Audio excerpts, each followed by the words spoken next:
Shut up and sit down.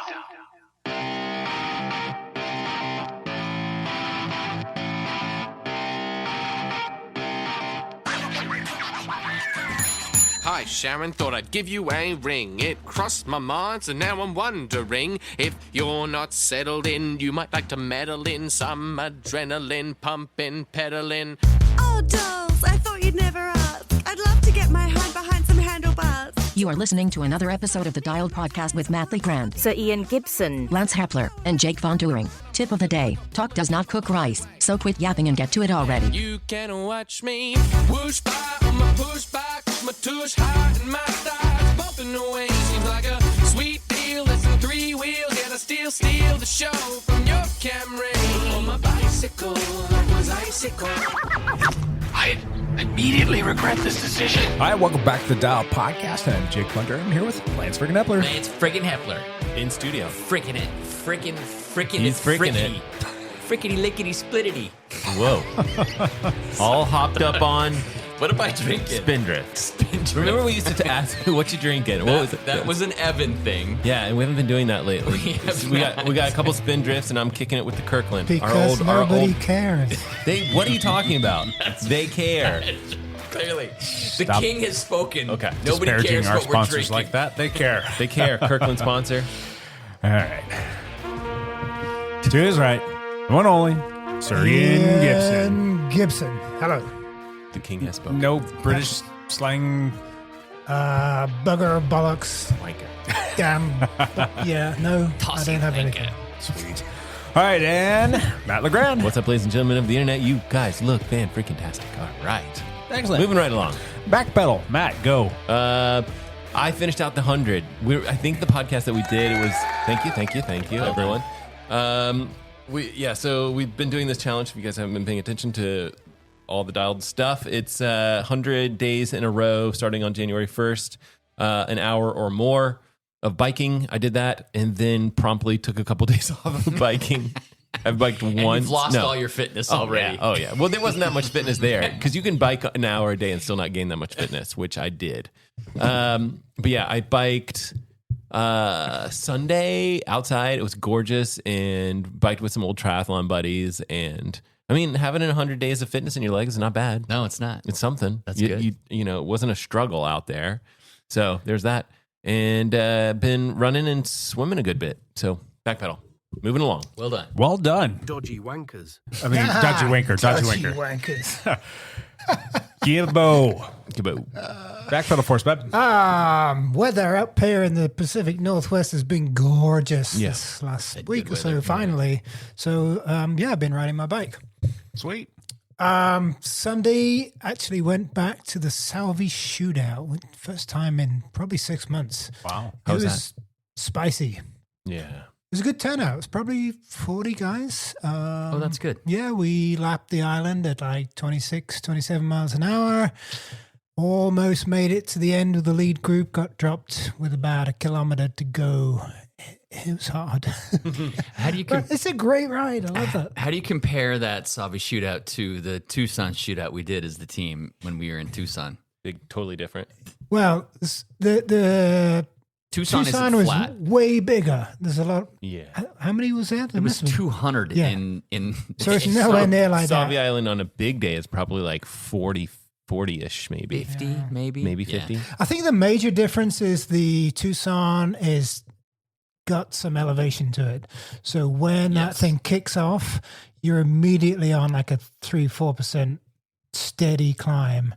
And so you've got to put the power down. Whereas at Salvi Shootout, you can basically sit in for a lot of that. Because it's flat. It's flat, yeah. But still, there's some big surges and attacks, and it's great. It's spicy. Anyway, the following day, Monday, was the first edition of PIR, Portland International Raceway, weekday racing here for 2025, which I was at alongside my good friend Lance and many other Dial teammates. It was a great night. We Fun. had 12 or 15 dialed Yeah, it was teammates good. out there So racing you Monday went, night. you went race pace, and then you raced, Yeah. and then I took a day off. You took a day off? Okay. Yeah, but race pace. You know that our group, we were lapping it. We averaged 28.3 miles per hour for that race, which is not a lot when you compare it to the pros, but it was fast. Still pretty fast. The funny thing is, it didn't feel fast because I was just sat sheltering the whole time until the last lap. Well, there was like 70 people in that race. Yeah, it was a big field. You did a 1-2-3 race, and there must have been like 70 people in it. So yeah. Must have been 70 people. Did my usual, sat in the back for most of the race, and then moved right up to the front on the last lap, and actually pulled out. For you? Yeah, it was good. It was good. The sprint was interesting. Kind of got boxed in, but did okay. Yeah, good for you. It was fun. Great fun. Cool. That's it. I raced my bike a whole bunch again this week. I went to Bone Crusher, which is there was a short track race on Saturday and then a cross country race on Sunday. This was an event in Madras, Oregon, out near Bend.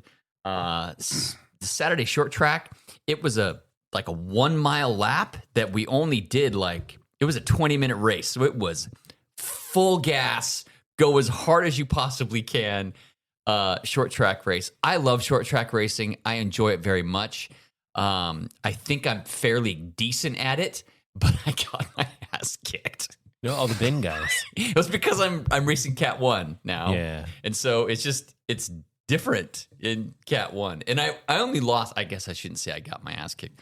I only lost by 10 seconds. I was just around the corner from the guys that won it, but I think I was, there was only 4 people in our group and I was 4th. So there you go. Yeah. So there you go. Even though my time, for 5 laps or whatever we did, was faster than every other Cat 2 racer, but that's okay. That's why I should be in Cat 1. And then you went to PIR?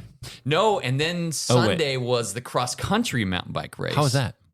I would think that would be more fun. It was extremely fun. The course was fantastic. The trails were in great shape. Nothing was super technical. Really fast, flowy, fun trails to ride. A couple of climbs. None of the climbs are too long or too drawn out. The Cat 1s did 5 laps of this 4-mile loop, and so it was, what was it, an hour and 30-minute race for me or something like that? It's because we were moving. But again, Cat 1, 50 plus, I got 8th place out of 8. Nailed it. How far off were you from 7th? I was 90 seconds off of 7th because on the last lap when I realized I'm not catching that guy and this guy and the guy behind me, there were younger Cat 1s behind me that I passed. Nobody else is catching me. I'm like, okay, I'm just gonna enjoy this lap. So no chance of covering that 90-second gap, huh? No, there wasn't. I actually had 3 really fast, good laps where I was in the mix in the top 3. Yeah. So I felt really good for 3 laps, but it was a 5-lap race. Does it make any sense for you in that situation to go hard on that last lap regardless, just so that you can kind of mentally prepare yourself and physiologically prepare yourself for the next race? Maybe. Or are you getting enough of that in your training? I think I'm getting enough of that in my training. What do you mean training? He only races. These 2 guys, all they do is race. Yeah. I set like Strava PRs on every segment during that race. I set power PRs for the year. I've done 18 days of racing already this year, and I set power PRs for the year. Wow. In that race, and still was dead last in the 50 pluses. So you think your power meter's accurate on that bike? It is. I've double checked it. Okay. Yeah. That's good news. Because that was the same thing I thought. Okay, maybe something's not right. Why am I setting the power PRs? Then I look and I'm like, oh no. Yeah. We kind of talked about this a little bit yesterday, but I'll ask you again right now. If that race, it was 5 laps, right? 5 laps. If that race goes from 5 laps to 4 laps, does that change your competitive mix? You win. Yes, you win. You think you can hold with people or hang with people? I'd be in it. You think so? Yeah. I wouldn't be all the way in it, but I wouldn't be 8th. I'd be mid-pack? 5th. Okay. Well, that's a valid question too, because part of that conversation is, well, first and foremost, I always give you a little bit of crap about being in Cat 2. And I told you this yesterday as well, and I'll tell you again. I totally love the idea of racing at a Cat 1 level. I just don't have the time to put in to make myself competitive for the longer distances. Right. So on the road side of things, I went from a 3 to a 2. many moons ago. And it went from like, all right, your average race is going to be in that, 50, 60 mile range to all of a sudden it's like 80, ish miles, give or take a little bit. And that's a whole different level that you have to be ready for. And if you want to be competitive there with the people that are hitting at that caliber, that's like, all right, at the time I was 10, 11, 12, 13 hours a week. That's more of like, all right, I have to make a 15, 16, 17, maybe 20 hour a week commitment and trying to like work and do family things and have a little bit of enjoyment with the riding in general. Like that was really tough to manage, albeit it wasn't a very long period of time that I had to do that. But the moral of the story is that that's a big ask of a lot of people. It'd be, I don't know, is it Bush League to say like the races need to be shorter and not quite as hard? I don't know. No, it doesn't. Bush League. Bush. No, they shouldn't. They actually, that race probably should have been longer. You think so? Yeah, for a Cat 1, for a cross country mountain bike race. I mean, under an hour and a half, under 90 minutes. That's pretty true. Yeah. So Also, I feel the 50 plus, the masters categories are some of the most competitive. I mean, on the road as well. If you have the higher category guys, the Cat 1, Cat 2 guys that have a lot of experience, a lot of years in their legs, perhaps they were ex-pros, they were elite riders, carrying that fitness into their 50s when they do have more time to train, perhaps, it's super competitive. So to be up there, even if you feel like you're at the lower end of those people's abilities, it's still a good deal. This is all very nice of you guys to say, but I was pissed. Yeah. I was like, you could have used a hug. For sure. I didn't.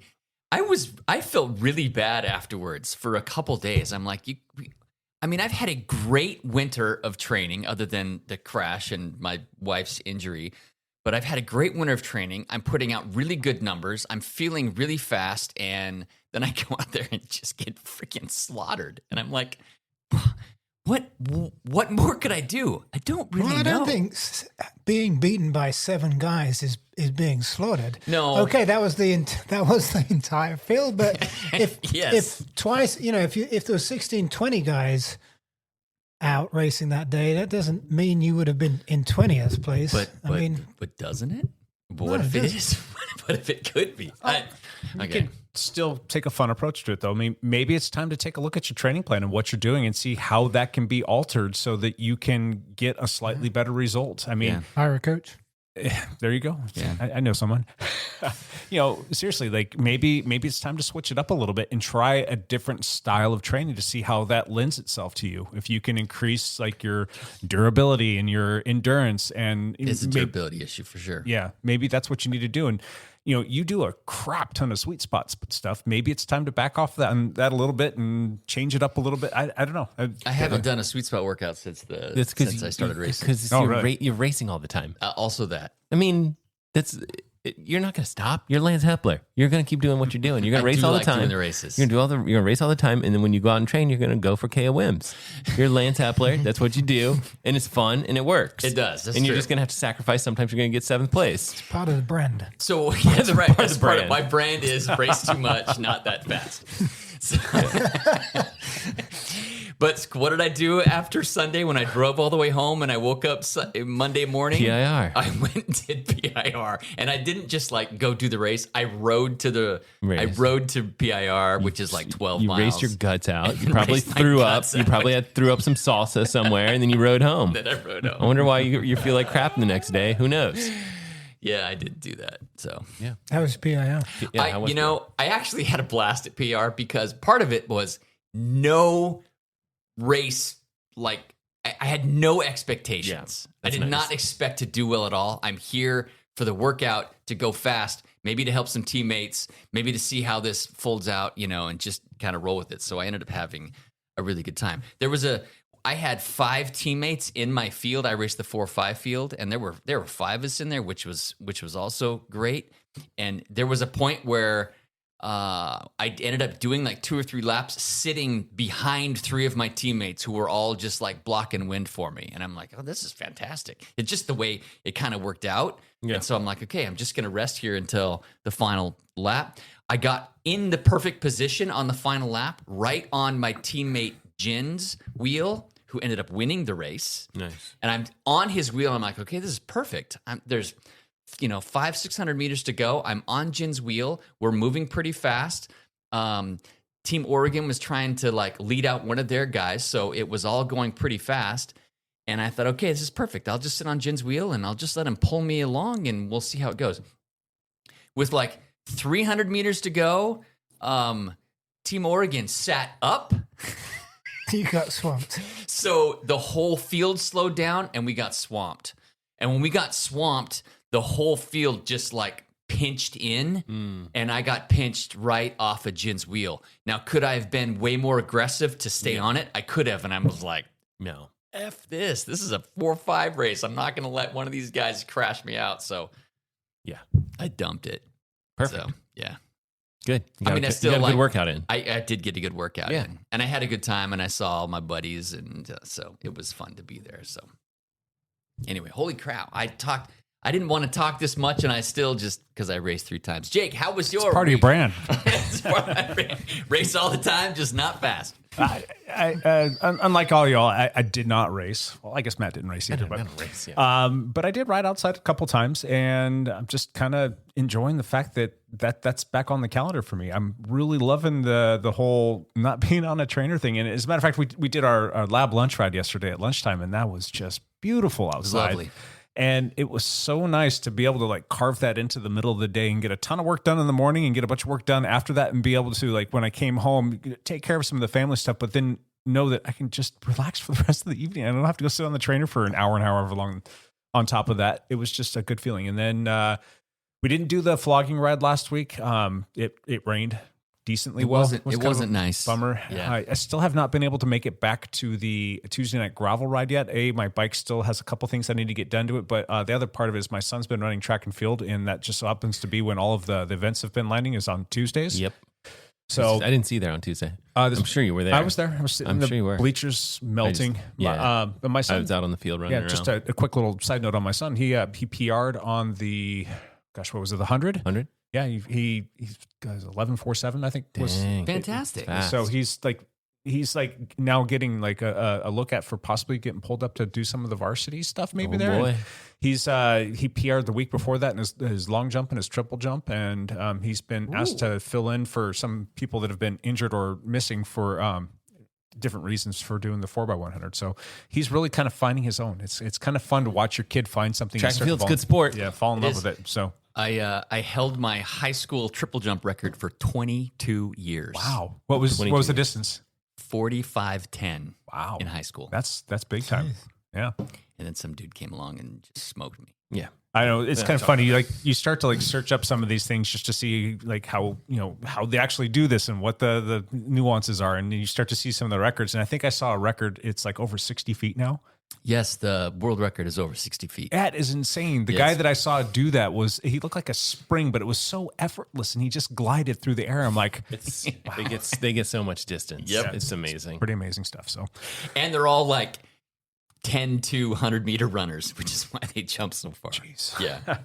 Outside of that, just normal stuff. I was out of town last weekend, so I missed a Saturday ride, but I did come back and do a Sunday ride solo and just kind of wanted to feel things out. And, sorry, I missed you on that one. No, it was, I gave you 15 minutes notice. That's normal. And I had literally just walked in. I think I still had my kid on, and you were like, let's go. And I'm like, just missed you. So, but I got to say, I did get to ride with Jake on Wednesday on the lab, and we haven't ridden together outside in... It's probably since last August, maybe.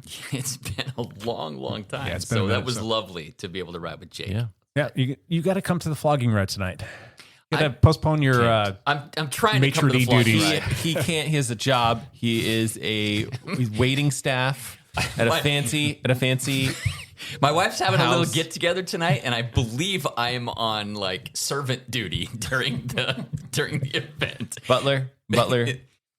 His little butler outfit. Waiter boy. I gotta clean my skivvies.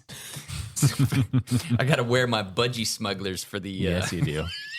For the event. It's all women, so I assume that it's gonna be wild. Sorry.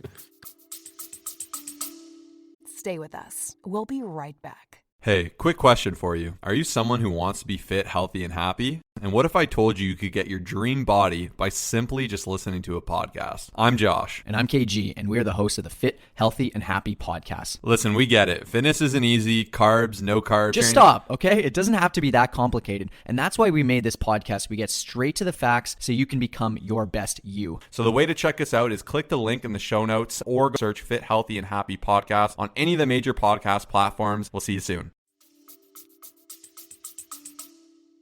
Anyway, that's about it. I will be out there doing the flogging ride tonight. Hopefully more people can come out and join us. Hopefully Lance finds a way to get out there because it'd be fun to do that. Don't tell him what he'll be wearing. Yeah. We don't know. My budgie smuggler. Everybody knows. It's not a secret. Awesome. All right, let's move on. You don't need to talk about me anymore. Here we go. Champ Alley in sports. Ooh. Champ here. I will smash your face into a car windshield and then take your mother, Dorothy Mantooth, out for a nice seafood dinner and never call her again. Yeah. Dorothy, I miss you. I love you. Please don't leave me, Dorothy Mantooth. All right, we got Champ here. There was a race on Sunday, if I remember correctly. There was a race. We did have Paris-Roubaix. It was super exciting to watch. It lived up to the hype, which they were kind of building up. I watched quite a bit of it, even though I was at the race. I woke up. I woke up at 4 a.m. still because what the race is on, and I rolled over and turned on my phone and watched for 3 hours. I watched the whole thing. Did you watch the whole thing? I came back from the shootout and just sat down and watched the whole thing. Yeah, just lay on the couch and 6 hours of racing. So it was very exciting. It was the showdown between Mathieu van der Poel and Tadej Pogačar that we thought would happen. They ended up getting away from everybody else. And I didn't see the break. I think I saw the last 40 kilometers or so, and so I didn't see how they broke away from the group. But it was some climb. No, there is no climbs really. Oh, at right. Paris-Roubaix. That's the thing. That's why the race favored Van der Poel over Pogačar because there really aren't any climbs. I mean, there's some elevation gain, but not very much. For a 270 kilometer race or something. But there's 19 pave sections. Yeah, cobblestone sections, and the one before there's not 19. There's 30, isn't there? I think 19. Like the Ehrenberg Forest is the big one, which is it's number 19. Yeah, number 19. That's why I was thinking 19. But Pogačar kept trying to attack and drop people, but Van der Poel could pull him back. Yeah. And then there was one final attack that only Van der Poel was able to pull back, and they got away from everybody else. And they were riding together when Pogačar crashed around a corner. And it wasn't a hard crash. He really kind of fell down into he went off the cobbles into the grass. He cooked a turn.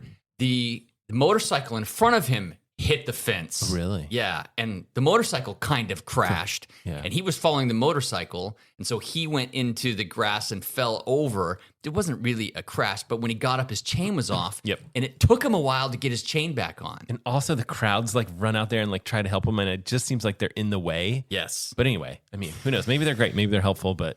So that gave Van der Poel a 20-second gap by the time he got back on. But then Tadej was still having trouble and had to swap a bike. He did a bike change, and then all of a sudden it was a minute. And then it was a minute, and that was it. And that's the game over. Yeah. So Van der Poel ended up riding the last, 25K by himself, and he won by over a minute. In a lot of ways, it's a little bit of a boring race, if you think about it.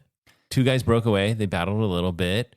Then there was basically not mechanical, but whatever you want to call that. And then that's it. Race over. But it's nothing came down to the track for a sprint. Nothing cool like that. Which is that's what you want to see. That's a shame. Yeah, shame that's didn't do that. That's the dream finish. So begs the question: if they had come in to the velodrome together, okay, great question. Who would have won? And Van der all Poel of us would think or MVP, Pogačar? right?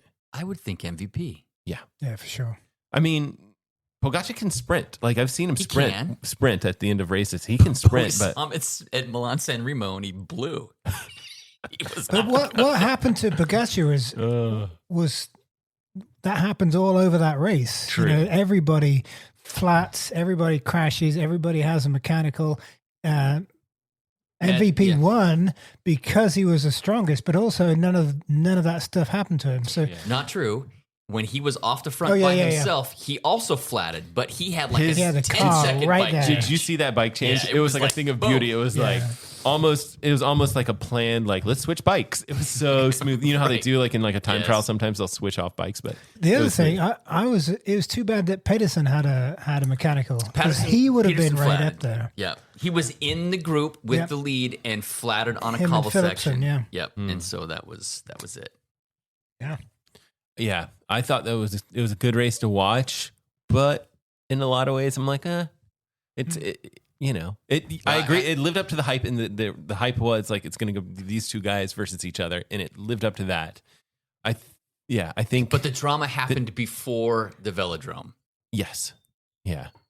On cobbled sections. So there's cool stuff to watch. But then you had this sort of 10K individual pursuit that was kind of interesting as well. Like MVP trying to hold off Pogacar, who got within 12 seconds of him at one point. Yep, and then before blowing up, gassed back. I know. I thought, I was like, oh, he'll catch back up. Like 12 seconds, he can. Yeah, he can make that up. There, right? And Mads Pedersen still caught back up with the chase group after swapping his bike, and ended up out sprinting Wout van Aert for third. So Wout ended up fourth by like a tire width or something like that. I didn't even see that. Yeah, so it was still very good racing. I was like, I'm going biking. I'm out of here. I was like pushing it to try and like make it to the ride on time and see the race. And then I couldn't talk about the race because the people on the ride like hadn't seen it yet. So it was fun. So that's the major stuff that happened. The women's race was also equally exciting.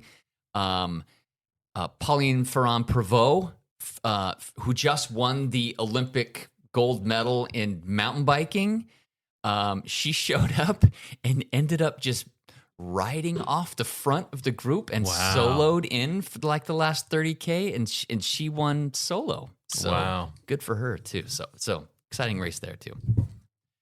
What else? Anything else happen? Or is that it? Are there any other results? Yeah, there's other smaller races going on, but nothing that's local really stuff, that right? Yeah, there's local stuff. What about the jackhole who threw the water bottle at MVP? We could talk about that. Oh, that's a whole nother thing. He like so MVP, I don't know why he gets so much hate, but I think the Belgians don't like him. They got to be Belgians who are doing this. But MVP and gets drinking. hate. There's and a lot of drinking. A lot of drinking involved. So yeah, he is out front by himself in the last like 20K, and somebody chucked a full water bottle at his face. They kind of underslung it, so it kind of went up into his face. Yes. And I was watching that. I was like, did someone just throw a water bottle at him? It bounced off his face. Because they moved right through that. They didn't talk about it on the... they've already found the guy. He already like admitted he's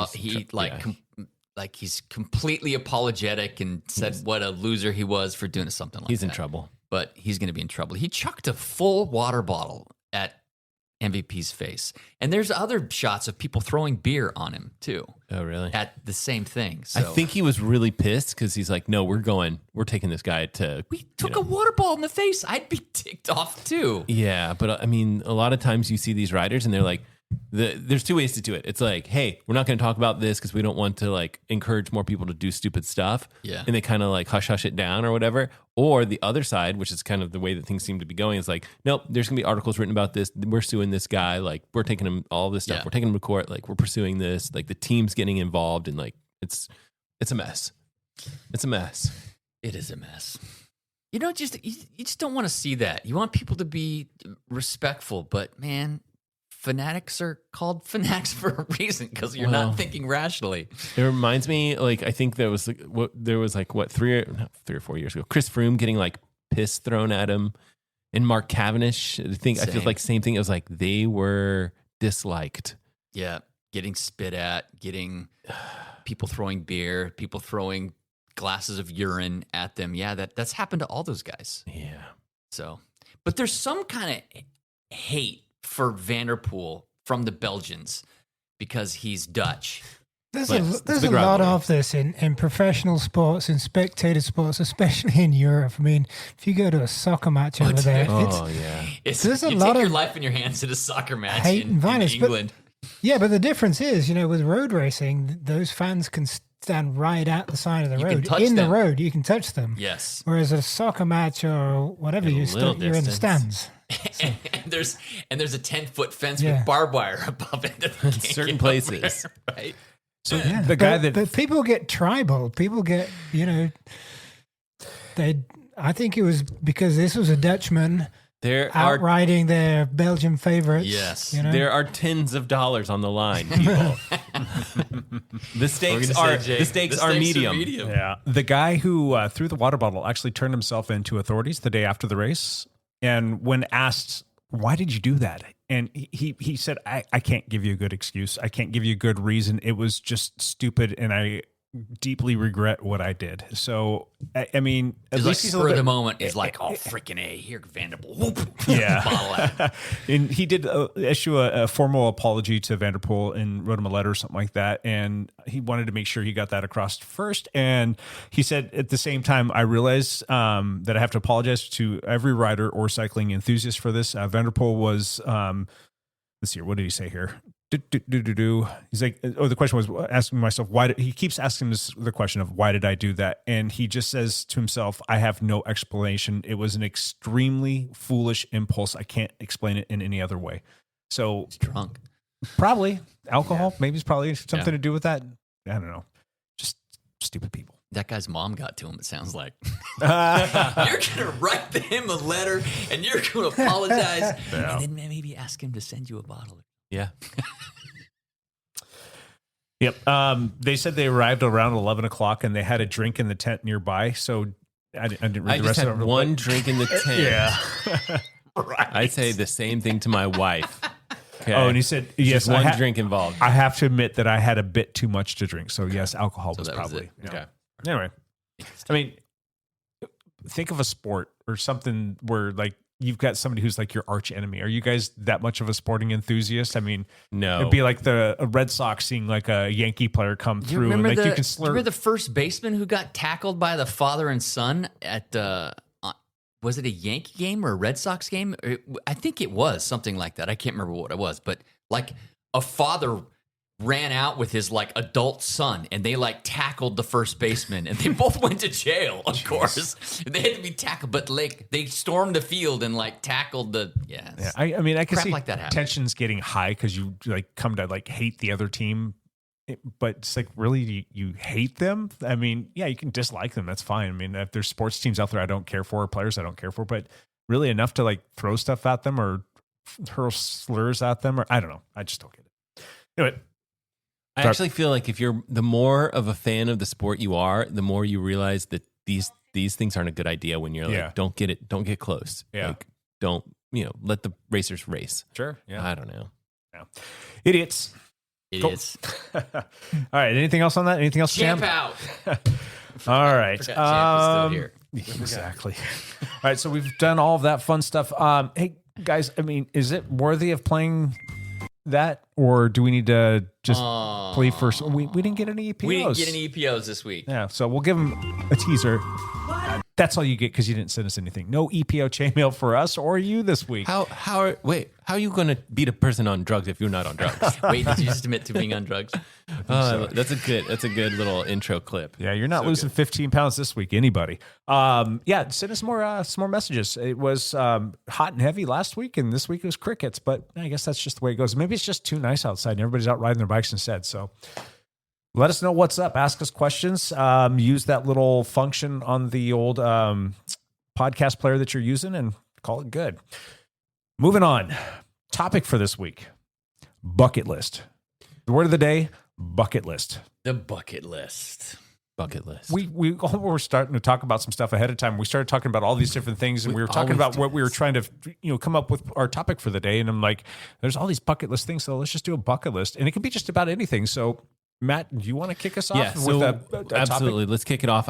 We were talking before, and I always feel like half the best parts of the podcast, half the little tidbits, I'm like, press record. Like the conversations that we have right prior are so interesting.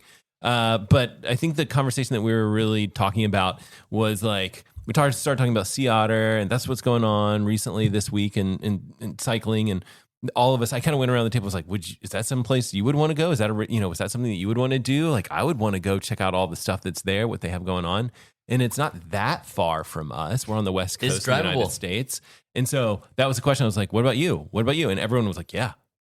I would love to go to Sea Otter. I think we should. I think we should go next year. But I also think that there's just a lot to that. And then we were talking about, and you said, would you race? And I was like, do they have an e-bike? And you were like, yes, they do. They do. There's every kind of bike race you would want to do. Yeah. They have it at Sea Otter. Yeah. There's a road race. There's a circuit race. There's a mountain bike race. What if they have a cargo bike race? There's e-bike races. So maybe. We'll find out. So anyway, Sea Otter, I think, is such an interesting circus. I think that's the right word for it. It's a circus, right? So you've got a lot of tech announcements and stuff, which I think I would find that very interesting. I could make some videos around it and have fun with that.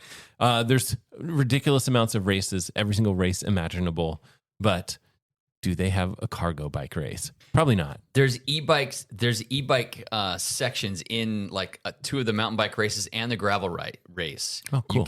But I don't see a cargo race. We'll make one. Cargo bike. We can make one. Maybe.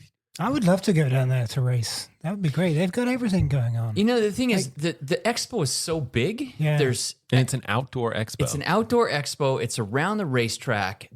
You can pick any type of race you want to do. You want to do the gravel race? Great. You want to do the 30-mile gravel race or the 90-mile gravel race or the 60-mile gravel race? Oh, do you want to do a circuit race around the racetrack? Oh, do you want to do a road race? Do you want to do dual slalom on your mountain bike? Lance, you're going to get stuck doing so many races. I can. That's why I should not go. You're like, I have to go. I got to choose between the e-mountain bike and the crit race. Gosh, I just got. I've seriously looked at it a couple of years now, but it always conflicts with the local races here. Yeah. And also logistically, I'm not quite sure how I'd do it. Getting my van down there would be one thing, but finding somewhere to camp and park you have camping options down there that are a heck of a lot less expensive than the hotel rooms. So you have to reserve a spot to park your van. Sea Otter. Yes, I would think that, or you're parking like way further out from Monterey. But it's a big deal, so it should be on your bucket list. I would think if you're. Yeah, we had a teammate that was down there. He was helping out with some things for another local bike builder company around here. And he said it was a blast. And he drove down there and he helped out because he does have a van as well. And he helped transport a bunch of stuff down there and said it was just phenomenal being able to walk around to all of the different exhibition booths and talk to a lot of the people that work for said companies and get to see all the new things that are coming out and pick people's brains and just just have a good time. So here's my question. Is Sea Otter the best? I mean, I know this is like only one tiny thing that is at Sea Otter, but the expo and things like that, is it the bicycling mecca or trade organization? I don't know what the way to describe this. Is it the inner bike of now? Yeah, I'd say so. That is it the best cycling event in the world? It's the biggest, and it's got the most to offer. I don't think it really leans into the road side of things very hard. I could be wrong. I don't think that there's a lot of road more gravel stuff there. You got a lot of gravel off-road stuff. I don't know for sure on that, but I think since Interbike's been gone, and that's been gone since what, like 2019 or 2020? It's been gone a long time. Since like the COVID era, if I'm not mistaken. That's the thing that stepped up and took its place. There's Eurobike. Yeah, but it's too hard for a lot of people to get over there. That's I think somewhere in Germany. I can't remember. And there's a Taipei bike show. Oh yeah, Taipei bike show. Taipei bike show does. I feel like those are very different vibe than Sea Otter. Yeah. So that's another question. Unbound, but like Lance mentioned, it's not necessarily owned by Garmin. Yeah, exactly. So there's a few things that might get excluded. Trade show. That's the word I was looking for earlier. People are probably shouting that into the things. Like, is it the biggest bicycle trade show? Yeah. So I think Sea Otter has like 400 different vendors at their list, which is that's almost everybody in the bike industry. I mean, every major brand is going to have some type of presence there. Any major bike brand or bike related thing is going to have there, and a whole lot of others that you've never heard of. Yeah. Unbound had like 200 vendors. Okay. So still very large. Sure. But Unbound's in June. Sea Otter's at the beginning of the season in April. And so it coincides more with when things are being launched and released. I also wonder if your trade show, if there's a different type of vibe for a trade show that's like, hey, you're a potential manufacturer and you're looking for manufacturing supply versus like Sea Otter that's more consumer focused, or how that stuff plays out. Like I think of like the Taipei bike show is like, hey, come see like where like the companies that are really kind of underneath the companies that are building bikes. Like this is the types of products that you can third party market your name on this product and you can use it for these sorts of things. And I feel like it's almost like I don't want to say this in a bad way, but like the underbelly of cycling, where it's like this is where a lot of the real manufacturing takes place. I don't know if Sea Otter has that vibe or not. But I don't know. I haven't been to either of these. So again, bucket list. From what I hear, it continues to grow and it continues to evolve. And when you've got 100,000 people showing up, you're doing something right and you're going in the right direction. That's just my 2 cents. Sounds like a big party though. If you're not in the industry and you're just going down there as a cyclist what's in it for you? So you can do some racing, go look at all there's probably good food and good, just a good vibe, I guess. Yeah, and it's doable, right? It's one of those bucket list items that for a lot of us on this side of the country, it's not that far away. Yeah. Not too expensive to get to. Yeah. I just see all these people that are like flying from Europe over to this thing and doing stuff. And I'm like, oh, this is kind of in our backyard. Like we really should probably. What is that? Like a 12-hour drive from here? Monterey, I think it was 10 or 11, wasn't it? Yeah. Oh, I would have thought more. Yeah, it's not that far. Okay. That's like a Tuesday during the summer for me. This is true. You've ridden there before, yeah?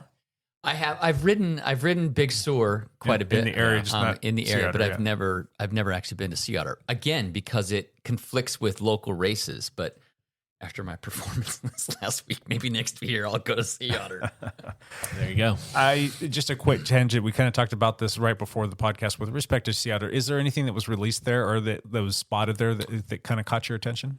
The one thing that I mentioned was, and I don't even know the name of the company, TRP, like they do, it's kind of like they do components, and they have what they kind of called, I want to say they called it like a 15 speed component set, which isn't like 15, it's not like there are 15 gears, but it's a 1 speed in the front and they have a classified hub in the back so that kind of switches over. And it gives you a pretty massive range of gears. Interesting. Without a front derailleur. Mm-hmm. So those classified hubs, I've never tried one, but it's definitely something that I've always wanted to kind of like review and test because they're super interesting. There's so many things to worry about, right? Like what's the maintenance like on this thing? Mm-hmm. What's the weight on it? Like there's a lot of things to think about with that particular hub. But I do think that classified hub, this is the first time that this is being sold along a component set. Okay. So, and I think that was a gravel bike that they showed. They also have like a road bike version. Yeah. So. Yeah. What about you guys? Anything that you saw there that caught your eye? There was nothing that was like earth shattering. A lot of people released new tires. Tires are a hot topic. Maxxis came out with a new tire that Keegan Swenson actually raced on. Actually, what's it called again? Champ forgot to talk about the Lifetime Grand Prix. Yeah. But because they did a gravel race this year instead of a mountain bike race. The tire's called the Maxxis Reaver, and it comes in a max size of 45, which is bucking the trend in gravel right now to go with 2.2 mountain bike tires. Because a lot of the fast guys are riding like Maxxis Aspen like mountain bike tires in these gravel races, and they came out with a tire, this Reaver that has. Which is also very fast rolling resistance, but still has a bit of a side knob so that you can do it. And Keegan Swenson isn't going to ride something that isn't going to make him fast, and he raced on it, and he won the gravel race. It was a 90-mile gravel race. I kind of wonder, like, do you need some pretty chunky stuff for that to be a viable option? Like, I wonder how the course was. I don't think it's really that difficult. There was a lot of climbing, 90 miles and like 10,000 or 11,000 feet of climbing. So there was plenty of climbing. There was pavement sections. There was dirt sections. And he was on 45s? He was on 45s, which, everybody else is on 50s or 2.1s or 2.2 mountain bike tires. Yeah, that's it. And he's on this 45 and he wins the race. Now he is Keegan, but he also said, look, I I didn't take it lightly to do these tires, and just because the trend is everybody's going on bigger tires doesn't mean it's necessarily the fastest. Whereas you talk to Dylan Johnson or a lot of these other gravel guys that do a lot of history or like research, they're all going to 2.1 or 2.25 tires. So I think a little bit of controversy there. I hate I get this on the YouTube channel a lot where it's like everyone's like, wider is better, right? So why and it's like, no, you can't just say wider is better. Like wider is better. More comfortable. Well, okay. If this were the case, we'd all be riding fat bikes, and we're not. So I think it's like one of those things where wider's great. Like I want wider tires because I think they're more comfortable, and that's the main reason that I want to be on them. And there's rolling resistance reasons to do it in certain situations. But if the course has some road sections, then all of a sudden it's like, well, maybe this isn't the best tire choice. Anyway, is this something you're going to pick up personally? I probably will to try them out because I can't fit the 2.1 or 2.2 mountain bike tires on my gravel bike anyway. Right. My bike will only take up to a 50. And so...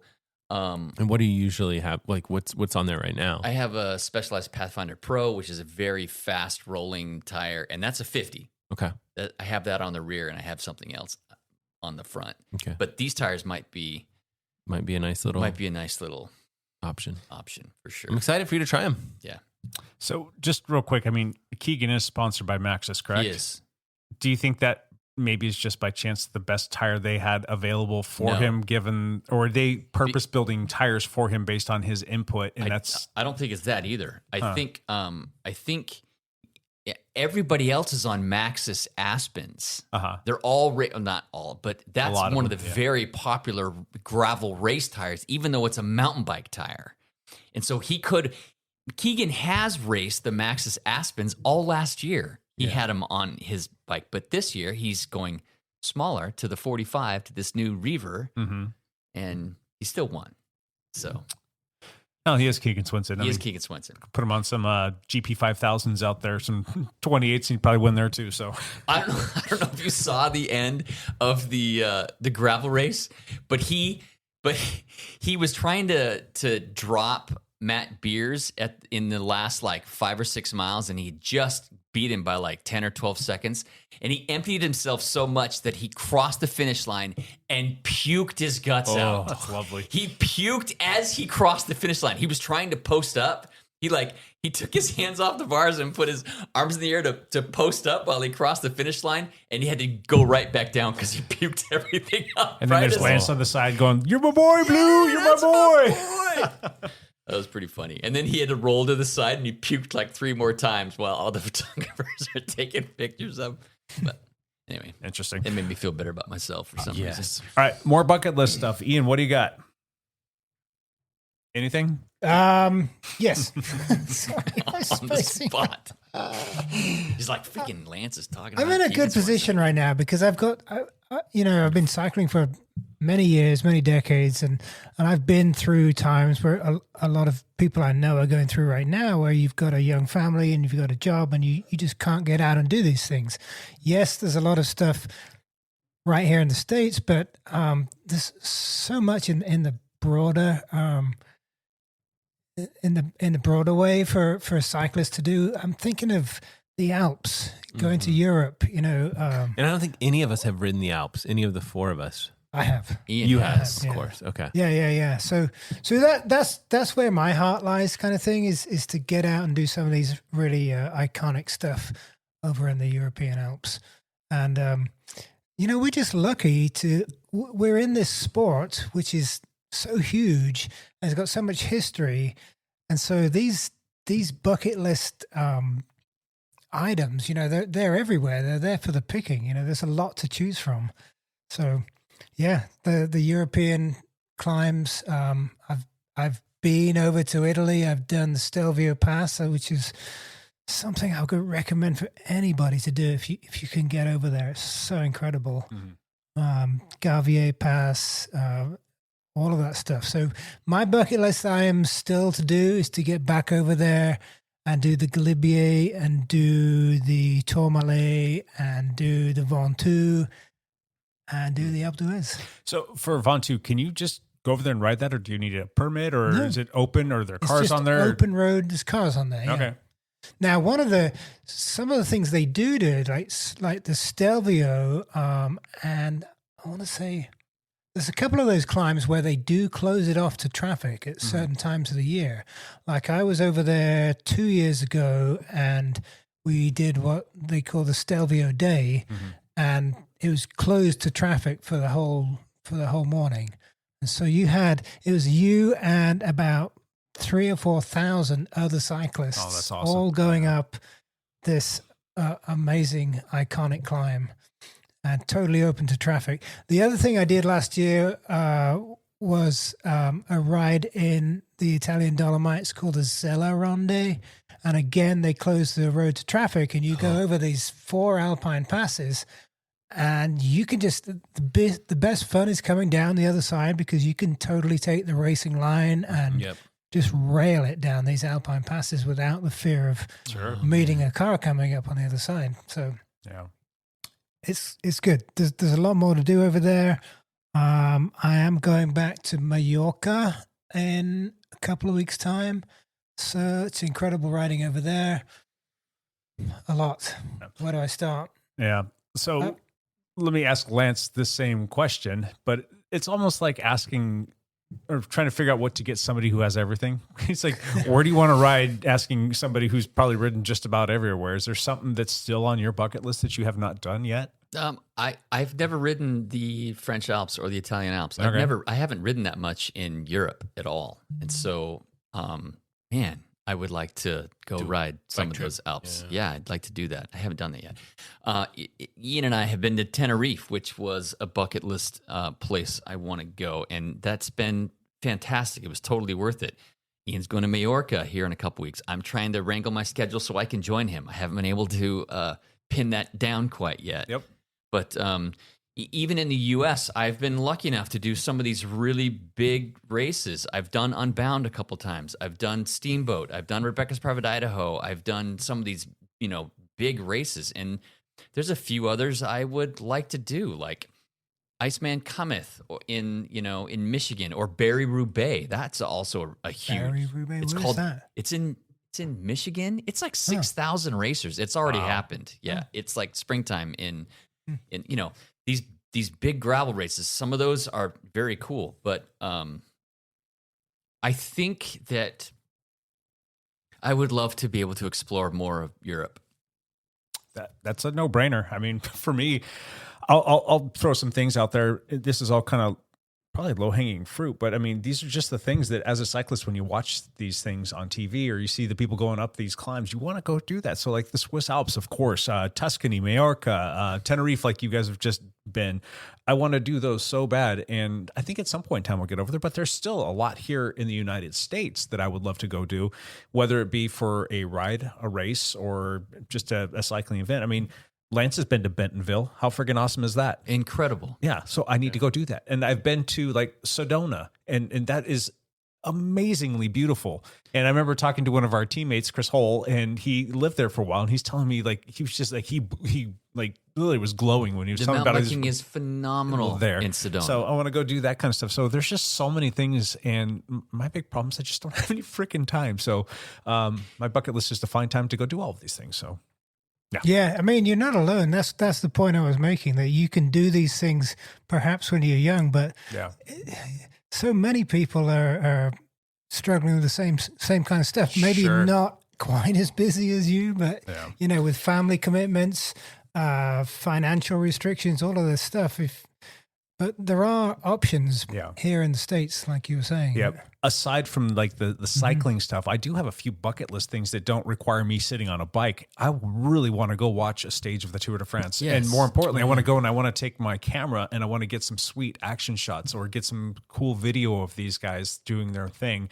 And what would be cool is to be able to find it or do something where the stages aren't like traveling stages between, so that you can maybe do a couple days and not have to like, oh crap, we can't make it from this place to that place, and just be able to kind of take in the area, see the stuff, and go be a part of that, whole experience. I think that'd be fantastic. And equally fun would be to like any of the big classics. I'd love to go watch some of those and just get there super, super early and go get staged up and have great seats to watch some cool stuff. And again, take some great pictures. There's ways of doing that as well, where it makes it simpler. A client of mine last year went out and did a whole tour with by the Tour of Flanders. Yeah. Where everything was put on. They did some training rides. They had the hotel, the transportation, the food. Everything was included, and they got to pre-ride the Tour of Flanders course. That is incredible, and that's actually one of the things I was thinking about as well. Is like if I was to go do something like the Swiss Alps, I mean that'd be great, but they've got some of these, and Lance did something similar down in Tucson, where you go in there. There's what would you call that? Like the cycling house? What was that? It's like an cycling tourism, a touring company or something like that. Where basically they take care of everything. They've got your bike set up. They take care of the food, the transportation, like an all inclusive kind of a deal to be able to go do something like that. To have somebody that can kind of chaperone you around and show you all the things and maybe ride at the pace that you want to ride at, as opposed to being stuck at a pace of whoever, like either somebody way too fast or somebody way too slow. That would be amazing. Yeah, they just sent a different guy with me. Yeah. When they realized on like day one, he's going to ride faster than he's going to ride faster than everybody else. Then they just sent a different guy with me. Yeah. And that guy was probably stoked for that he too. was. He's like, oh man, I can finally. Yeah. I've got one other thing, but I'll let you guys throw some other things at the bucket list of items. Strade Bianche has a draw on me for some reason because I want to do the fondo that's in like the day before. Yeah. Because to go to Italy or Tuscany and ride those white gravel roads on like a fast bike just sounds freaking amazing.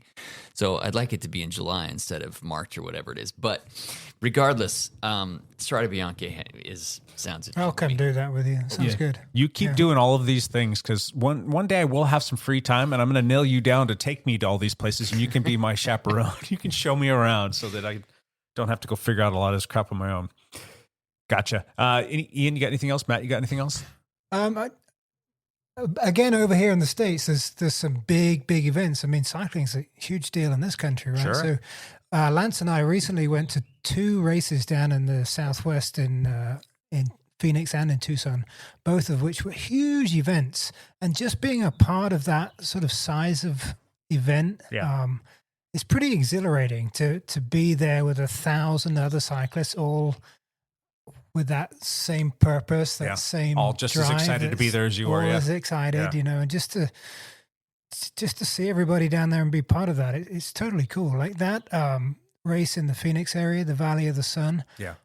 It was easy to get to. It wasn't super expensive. I think the entry fee was like $160, $180 or so. 3 days of racing. It was you and 1,000 other people, and racing. My peers, people of my age group, i.e. super old guys, but 50 or 60 of them in a field, so, you could rediscover how it is to be in a very competitive field again, sure. Even as an older cyclist. So that was cool. Tucson Bicycle Classic was a great experience.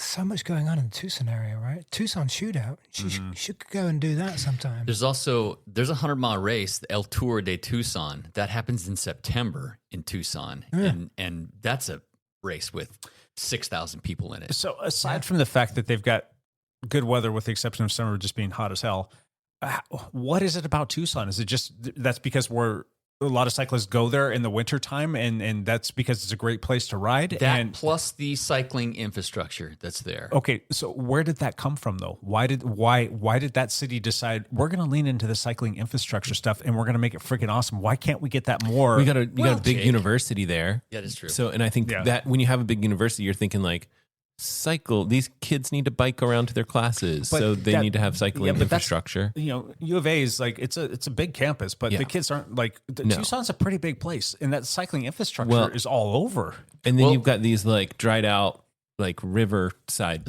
So what happened? There's actually a story behind this because there's a wash that goes through downtown, right through. I saw this on one of Lance Hepler's videos. Yeah. So there's a wash and subscribe. So like and subscribe.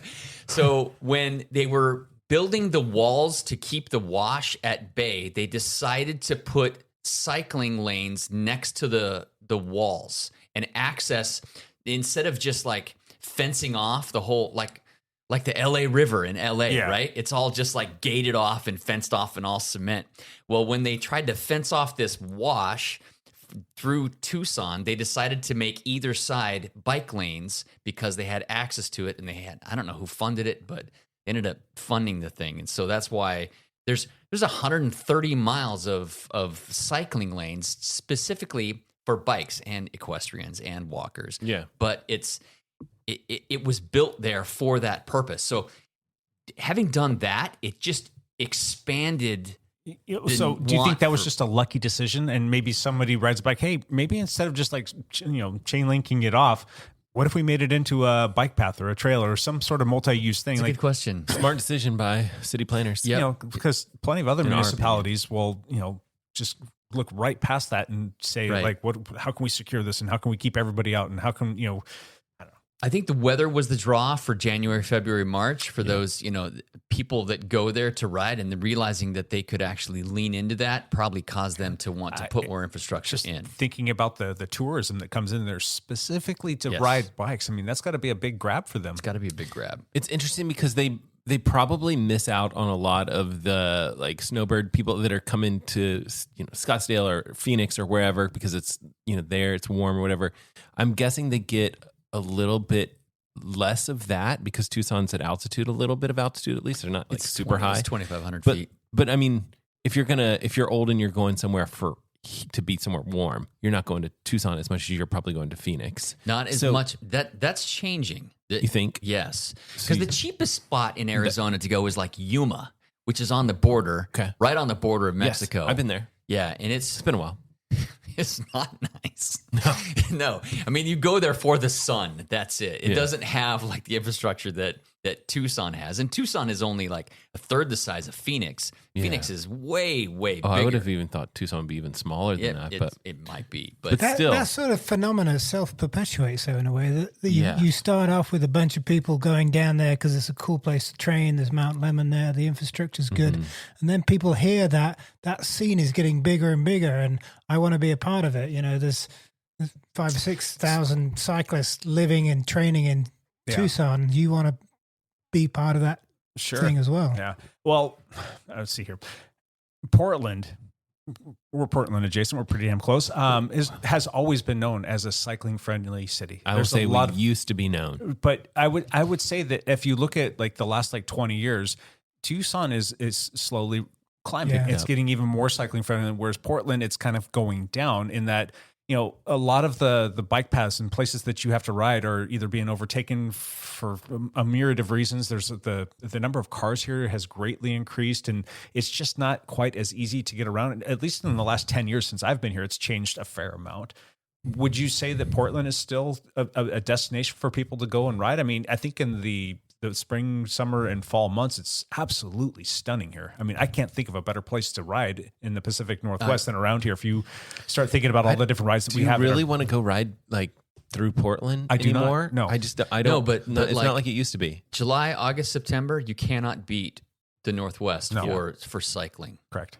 The weather is perfect. It's not too hot, and you have climbs everywhere, and they're still green. Yeah. So the West Hills, those are fun to ride in. Gorgeous. But there's so many cars back there now. And even here we're on the other side in Washington, in the Vancouver and Greater Vancouver area, there's tons and tons of beautiful riding, but the cars, there's just so many cars now. It just feels like it just continues to grow. Yeah. The sprawl continues to sprawl. And the infrastructure for cycling is not like getting picked up or stepped up at all. No. Well, you say that, but have you been out to the Columbia River Gorge recently? They're still working on linking Portland I really want to do that with Hood River. Yeah. And that project is massive. Massive. Yeah. Huge undertaking. Yeah. I would love to do that ride. I haven't done that ride yet, which is crazy. There's only like a 3-mile section of road of path that is not completed, and it's under construction. Okay. I don't think Portland has ever really been a destination for cyclists. The infrastructure has been relatively good for the locals, and there's traditionally been a big scene here. A lot of people cycle despite the weather. Certainly the racing scene is pretty big, I think, for an American city. Sure. But I don't think it's ever going to turn into a destination like Tucson. I just feel like they had opportunities and said opportunities were missed. I feel like they've turned their attention to other things and like cycling. Like, oh yeah, we're known as a great cycling community, but that is fading, and like the decisions that they're making don't necessarily align with that so much anymore. I'm not saying that it's not a good cycling spot, but I think when I moved here, it was the number one top. It was like, if you looked at the list of top friendly cycling cities, it was like the number one city. Yeah. And it's probably not on the list anymore. Yeah. I would just love for the people that, that run the different municipalities to be a little bit more mindful of that, knowing that there's so much that you can get out of a good cycling community. Yeah. We need strong advocation for this. We need people to lobby. That's how these things get accomplished in the end. Like Portland, since they got rid of Alpenrose Velodrome, I'm like, you should build a velodrome in Portland. That'd be great. Yeah. There was a big push a couple of years ago to try and get the World Championship road races here. That kind of faded away, I feel like. So I don't think there's a strong enough advocate group at the moment that's actively lobbying anybody. Which is kind of what OBRA should be part of. I don't know what their rules are. Like, what does the bylaws say? But it seems like that would be an important role for them to play. Mm-hmm. I don't know if that's I've thought that it would be good for OBRA to have a advocacy arm, people lobbying the local governments and stuff to improve cycling here. But that's a big expansion of their roles, and it would take some resources and some money to make that happen. Yeah. That was a little tangent, but total tangent. Yeah. Total tangent. That was a tangent. That has nothing to do with what. Matt, you got any last bucket list things that you want to throw here? Sure. There's lots of them. I traveled to France and ran alongside of the tour like 20 something years ago, 25 years, a long time ago. I'm an old man, but I would love to go back, ride the same route in Morzine, and spend I think we ended up spending quite a few days there, but we were just like poor backpacking, dirty hippie, whatever. But now you just explained my last 3 months. Yes. But I'd love to go back there and be able to be like, oh, we can afford to actually stay. Yeah. Now you're at a hotel the instead of Matt a hostel. LeGrand. Yeah, right, exactly. Right. And bring a bike and do some riding, because that's French Alps. So that would be fun. Got to go reenact your running though. Yeah, of course. I will definitely do that. Fantastic. There's no doubt about that. Did you run shirtless? No shirt with a American flag painted on my back. Okay. Yeah. Perfect. It's great. Speedo. No, running shorts, but they were short shorts, if that makes you feel better. It's dolphin shorts. I didn't wear anything except for short shorts, because those were the that was the thing. Those were the 60s.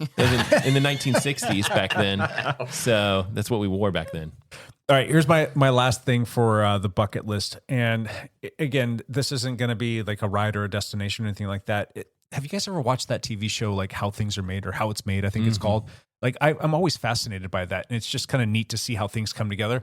I would love to go to one in particular brand I would love to go to, but any brand just about, to go see their entire process, like how it works, like from, like engineering, design and concept to like implementation, and watch the actual process of it being built and just see the whole business inner working. So the one company that I would love to go to, and what's nice because they have a ton of different things that they carry, would be SRAM. I think that it'd be so fun to go watch and see how they make their group sets, how they go through the engineering and design process. And you also get to check out RockShox and Zip and all of the other things. I'd love to see just how that works. I'm just deeply fascinated by it, and I'd love to see that in person. And I think that'd be super cool. Like, I feel like there's something beautiful about wheels. Yeah. Wheels being made.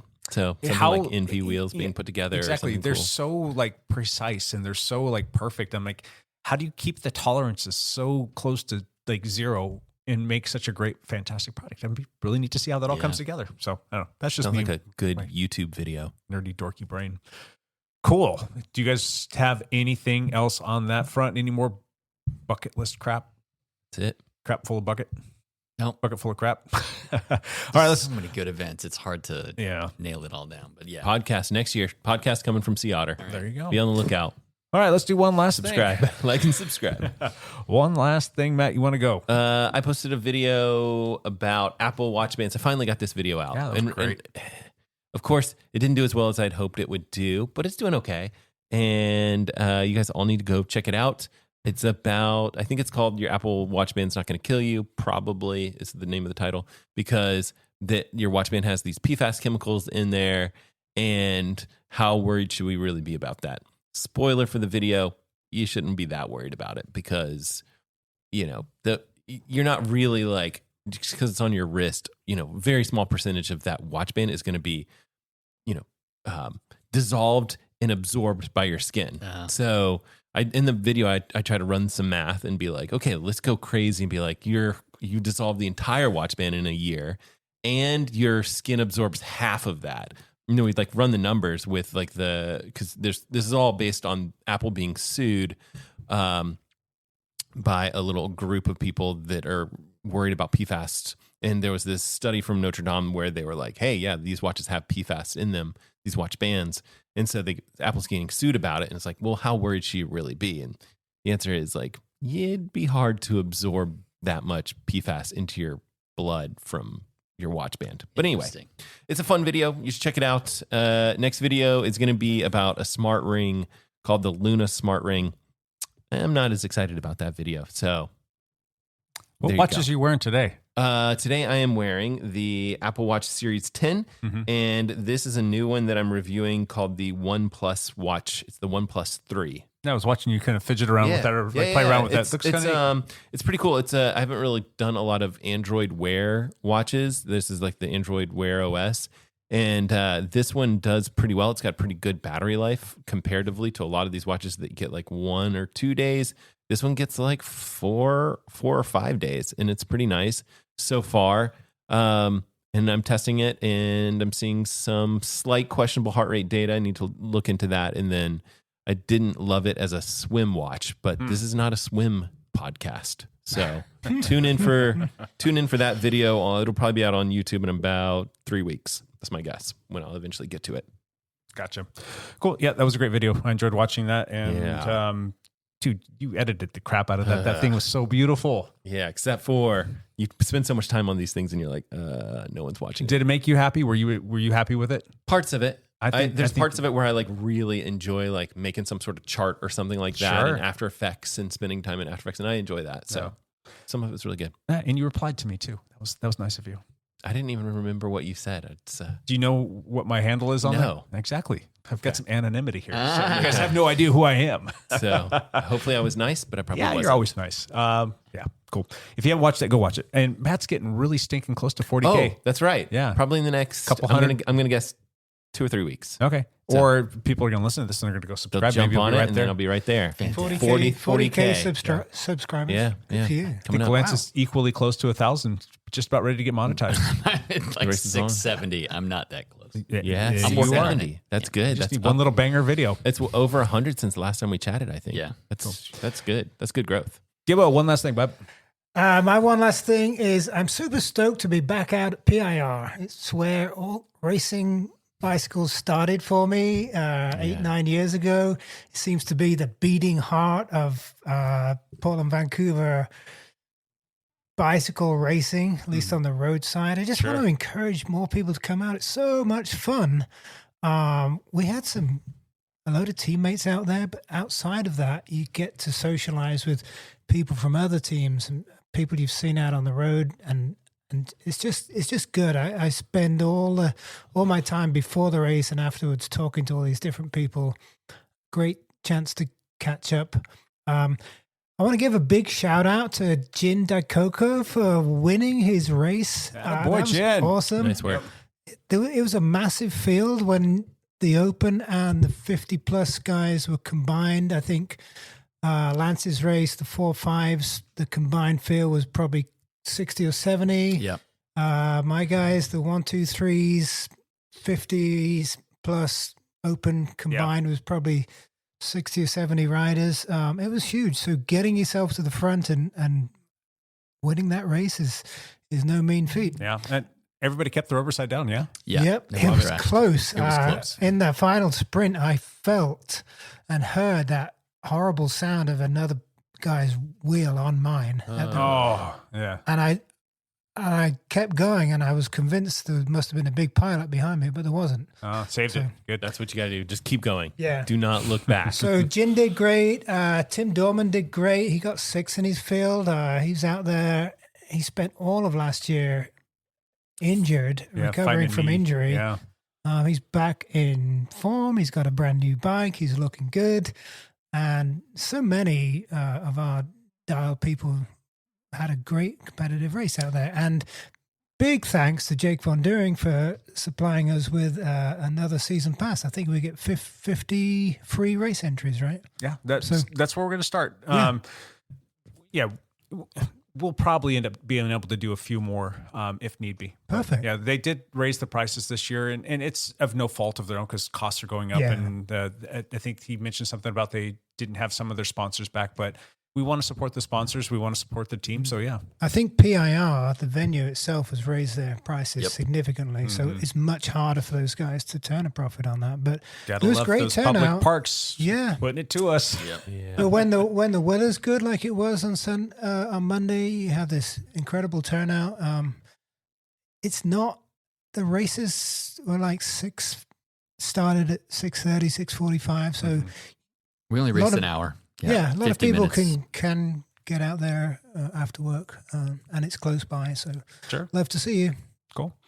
Epler. You want to see footage of the PIR race? I did a YouTube video on it. If you want to see footage of... Not interested. I wasn't in it. No, you were not in it. Sorry. But Jake made it into one of my videos. I did a video of the lab lunch ride yesterday. I saw that one, yeah. So Cool. Jake made it in that. And I did a couple videos of the mountain bike races that I did this weekend too. If you want to check those out and see me get smoked by a bunch of faster, older guys, go ahead and check it out. Yeah. Like I've said, you're getting good at those. And as long as you are still having fun making them and it's not too much of a hassle, keep at it, man. I love it. I'm trying. Yeah. You still having fun with it, though? I do enjoy doing it. You're Yeah. probably getting a lot of people coming up to you and saying stuff about it, too. Every race I've been to, there's been 5 or 6 people that have said, "Hey, I watched your video last night." Yeah, so that's kind of cool. Yeah. I watched it last night. Kind of gave me a touch of PTSD looking at so much at Jake's butt riding the memories of trying to hang on desperately to when Jake lays the power down. So I got to get back onto that. Now, So come out and do the flogging ride tonight. Zone 2 ride with Jake. Come out and do the flogging ride tonight, and I'm sure I'll be the one that's going to be suffering trying to hold onto your wheel. So we'll see. Cool. Maybe. Anything else? That's it. Cool. My one last thing is I'm getting really excited because all the wheels are in motion for us moving into our new space. And we're very, very close to being able to actually start the tenant improvements. And I'm hoping that those can get done and taken care of as quickly as possible so that we can be in there for the start of another crazy busy summer. So good times should be there. And then my real one last thing is, though, the weekly rides have started back up. Love to see as many people come out as possible. We've got the Tuesday night gravel ride. Those are always a blast and good times. We've got the Wednesday lab lunch ride. We've got the Thursday flogging rides. I think we're on week number 3 of that already. A lot of people have asked, and it's Friday. The Fog Hat Friday rides generally start the Friday of Memorial Weekend. Okay. However, I have been asked so many freaking times about that particular ride because people just absolutely love that ride, and the weather's nice. It's like so nice to exactly just chill out on a bike. Basically, so we're gonna actually start those in May, and it will happen at the beginning of May on Fridays, so long as the weather is cooperative. So if it's good weather, we'll be starting those back up, and then we've had a lot of teammates that have been awesome about posting different rides for the weekends, which has been cool. So Dialed Cycling on Strava, you'll get to see a lot of different rides popping up right now. I'm super stoked on that, and good times. Fantastic. Cool. All right, we will be back next week with another one of these, and until then, bye for now.